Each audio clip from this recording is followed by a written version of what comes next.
Good morning and welcome to Barbaras Bulletin. I'm your host, Barbara. Today, we're starting with a significant development from Japan, where Prime Minister Sanai Takaichi met with victims of forced sterilization under the country's now-defunct eugenics law.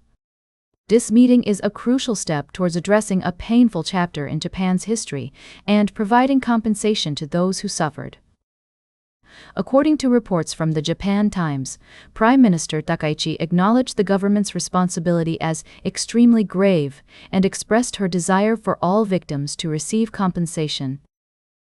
One of the victims, Saburo Kita, emphasized that many are still suffering today, highlighting the need for continued support and awareness. This story not only sheds light on a critical human rights issue, but also underscores the importance of acknowledging past wrongs and taking concrete steps towards healing and justice. The fact that only 1,560 cases have been certified under the compensation law so far, out of an estimated 25,000 individuals subjected to sterilization procedures and about 59,000 who had abortions, suggests there is much work to be done.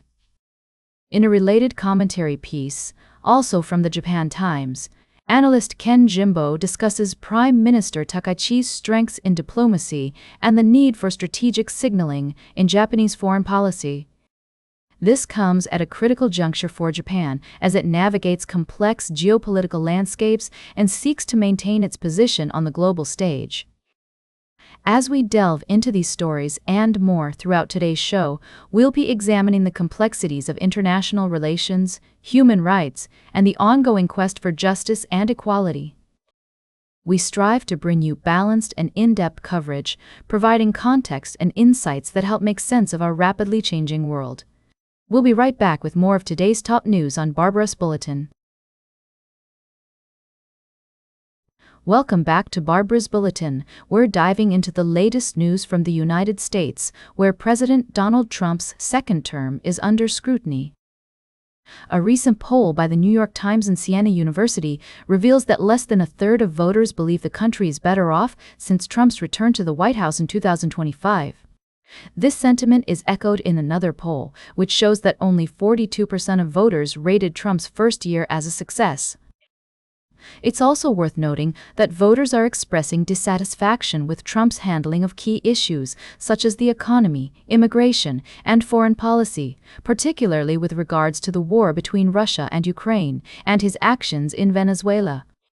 A significant majority of Americans, 51%, say that Trump's policies have made life less affordable for them.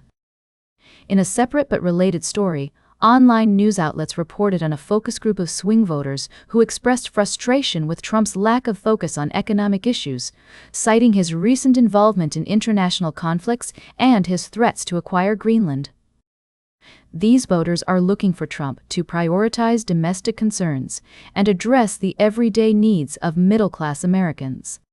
As we continue to monitor the situation, it's clear that President Trump faces significant challenges in winning over voters who are increasingly skeptical of his policies. We'll be keeping a close eye on these developments and bringing you updates as more information becomes available. Welcome back to Barbaras Bulletin. As we wrap up today's show, I'd like to bring to your attention a significant development in Hong Kong. The city's High Court has begun the national security trial of 3 former leaders of a disbanded group that organized annual vigils to commemorate the 1989 Tiananmen Square crackdown on pro-democracy protesters. The trio, consisting of prominent pro-democracy activists Lei Chuk-yan, Albert Ho, and human rights barrister Chow Hong-tung, face charges under Hong Kong's national security law for their involvement in organizing and participating in unauthorized assemblies. The law, imposed by China in 2020, has been widely criticized for its broad and ambiguous provisions, which many argue are being used to stifle dissent and freedom of expression. The Tiananmen Square Vigil, once a yearly tradition in Hong Kong, was seen as a powerful symbol of the city's relative freedom compared to mainland China. However, with the increasing pressure from authorities and the implementation of the national security law, the event has been effectively banned. The trial is being closely watched by human rights groups and democracy advocates worldwide, who are concerned about the erosion of freedoms in Hong Kong. It's worth noting that the Chinese government has long treated the Tiananmen Square crackdown as a taboo topic, prohibiting any public discussion or remembrance of the events. In contrast, Hong Kong's tradition of holding vigils to commemorate the anniversary was seen as a testament to the city's commitment to freedom and democracy. As this trial unfolds, it will be crucial to monitor the proceedings and ensure that the defendants receive a fair hearing.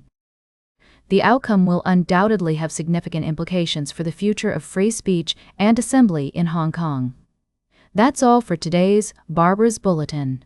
Remember to like, share, and subscribe, and until next time, stay engaged.